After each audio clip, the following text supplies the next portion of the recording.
kemarin saja ketika pemahaman tentang Undang-Undang Nomor 1 Tahun 2022, ketika belum lama Undang-Undang Perimbangan Keuangan Pusat Daerah itu disosialisasikan, itu Bu Gubernur dalam presentasinya sudah ngomong, sebentar lagi pajak kendaraan bermotor itu sekian persen akan didistribusikan ke kabupaten kota. Provinsi akan berkurang ini. Nah, orang belum paham. Yang sekarang menjadi option yang sekarang sedang rame itu. Nah, itu kan sebenarnya nggak dipahami dengan baik, gitu. Jadi padahal itu di level Bu Gubernur gitu ya, sekarang gubernur terpilih gitu ya. Sosialisasinya seperti itu kemarin. Untuk pemerintah provinsi kan pajak kendaraan bermotor itu sangat sesuatu. Di luar itu nggak banyak. Yang paling besar kontribusinya itu. Sedemikian rupa. Dan besar sekali itu. Ya, bayangkan saja. Mungkin hampir 100% di antara Anda semua yang di kelas ini semua menyumbang pajak. Nggak tahu Anda posisinya di provinsi mana gitu ya. Juga persoalan yang lain lagi terkait dengan itu, banyak sekali kendaraan berplat nomor Jawa Timur itu beroperasinya tidak di Jawa Timur.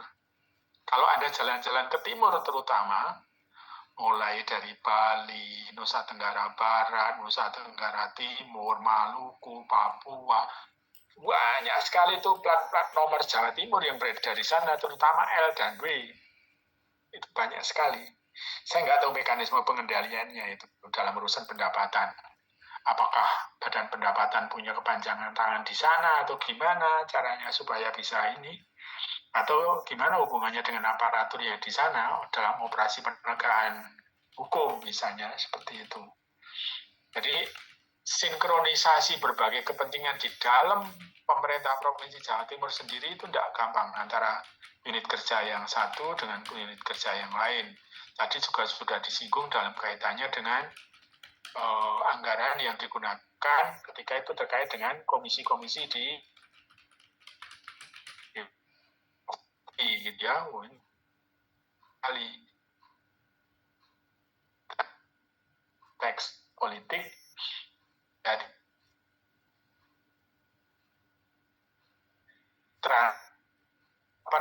saya nggak tahu Transjatim atau apa. Ini kan juga bagian dari instrumen untuk kampanye sebenarnya. Jadi sangat jelas ini kepentingannya siapa gitu. Dan kemarin mungkin Bapak Ibu Anda semua tahu bahwa sempat terjadi ribut-ribut yang ketika dibuka koridor ke Madura itu dilempari batu di Bangkalan gitu. Nah itu dalam konteksnya konteks masa persiapan pilkada kemarin. Ada yang tentu berbeda aspirasinya dan ada yang mendapat tugas untuk seperti itu. Nah, teks seperti itu juga harus dipikirkan nanti seperti apa gitu. Jadi tadi kriteria-kriteria itu oke, tapi dikontekstualisasi lebih lanjut, lebih membumi lagi gitu ya, lebih membumi lagi sebenarnya yang terjadi seperti apa, sehingga nanti ketika Bapak Ibu saudara sekalian mengevaluasi masing-masing dengan kenyataannya itu. Jadi data yang di lapangan sebenarnya seperti apa itu perlu dikuatkan lebih lanjut. Juga yang perlu Bapak Ibu tahu, ini pasangan gubernur dan wakil gubernur terpilih ini sudah kontrak dengan sejumlah lembaga internasional, mulai dari studi kelayakan sampai implementasi untuk rencana transportasi yang lebih massal dengan teknologi berbeda. Saya nggak tahu LRT atau MRT atau apa, pokoknya di gerbang Kertasusila itu rencana besar itu sudah ada. Saya nggak tahu bagaimana. Nah itu bagaimana sinkronisasi antara Transjatim itu dengan moda-moda yang lain itu tadi. Dan itu sudah lama idenya, kapan realisasinya baru dimulai kayaknya sekarang, tapi itu ada hubungannya dengan pemerintah pusat, tidak hanya pemerintah Provinsi Jawa Timur, dan juga terkait dengan pemerintah kabupaten kota di Jawa Timur. Terus konteks yang lain lagi, memahami adalah kendaraan bermotor bagi masyarakat kita itu tidak sekedar sebagai alat transportasi. Jangan keliru. Di kampung, yang punya sepeda motor cc besar, harganya bagus, mahal, itu strata sosialnya berbeda dengan yang punya sepeda motor bebek, belum metik yang lama gitu. Kemudian apalagi mobil juga ada kelas-kelasnya, ada mobil kelas premium, ada mobil kelas menengah, ada yang entry level, itu ada strata sosialnya gitu. Dan itu macam-macam. Ada orang yang beli sekian macam mobil bukan untuk alat transportasi, tapi untuk status sosialnya. Yang seperti itu juga harus bisa dipahami. Nah, dalam konteks seperti itu, bagi kalangan tertentu makin mahal, makin dibeli, termasuk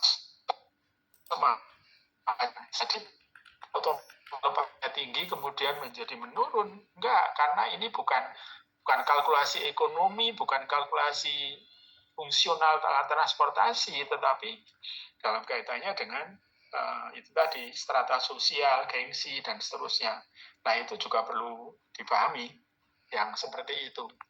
Oke, makasih. Silakan kalau mau ditanggapi, mau dibantah juga boleh, tidak masalah.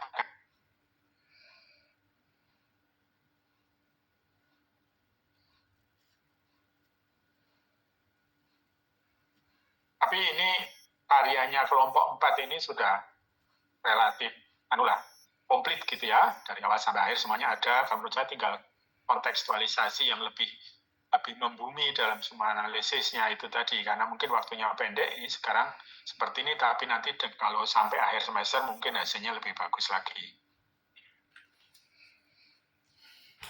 Silakan kalau ada yang mau nanggapi.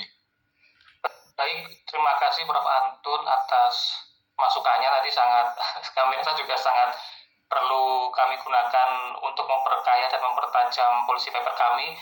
Memang kami kemarin ada sedikit kesulitan masalah data, Prof, sehingga hal yang begitu kalau kami dasarkan pada hanya berita-berita dari media sosial itu menurut kami masih kurang kuat rasanya, Prof, sehingga hal yang seperti itu kemarin juga akhirnya kami putuskan untuk tidak kami masukkan gitu. Tapi ke depan nanti coba kami gali lebih dalam lagi, akan kami kumpulkan data dari sumber yang relevan, sehingga nanti masukan Prof. Antun bisa kami akomodir dan bisa mempertajam policy paper kami. Terima kasih Prof. Antun. Ya, sama-sama. Oke, minggu depan kelompok 5 mau membahas tentang apa? Kelompok 5 masih hadir kan ini? Masih 20. Pengembangan desa wisata di Banyuwangi, Prof. Pengembangan desa wisata apa? Kemiren atau mana? Enggak, Prof, secara keseluruhan. Yang Kemiren, yang Taman Sari sama Bangsering itu yang sudah berhasil, Prof. Oh, Taman Sari yang ini ya, Ijen ya, ke arah Ijen ya. Terus sama Bangsering yang itu, hiu-hiu itu ya. Enggak. Tapi ini karena mengambilnya itu yang sudah berhasil, tapi untuk yang lain-lain yang ditetapkan sebagai desa rintis dan desa berkembang itu yang masih stuck di Prof. Oh ya. Mungkin Anda bisa paling tidak mulai dari peta posisi desa wisata yang ada di Banyuwangi kan, biasanya banyak sekali dan berjauh-jauhan gitu ya. Dan ikonnya kan macam-macam, ada yang ikonnya Ijen, ikonnya pantai, laut, ada yang ikonnya hutan-hutan apa itu, yang seperti Alas Purwo, Plengkung dan seterusnya kayak gitu-gitu. Sangat beragam Banyuwangi, dan itu mungkin bisa lihat strategic planning-nya Pak Azwaranas dulu itu dari awal. Ada juga tesisnya Mas siapa itu yang dulu staf khususnya Pak Azwaranas, sekarang anggota DPRD Kota Surabaya, Mas Heri. Nah, itu tesis Mas Heri itu membahas tentang kebijakan dasar pariwisatanya Kabupaten Banyuwangi. Oke, saya tunggu nanti policy papernya kelompok 5. Makasih malam hari ini. Kalau ada kurang-kurangnya mohon maaf. Saya akhiri. Assalamualaikum warahmatullahi wabarakatuh. Waalaikumsalam warahmatullahi wabarakatuh. Terima kasih, Bro. Sama-sama, yuk.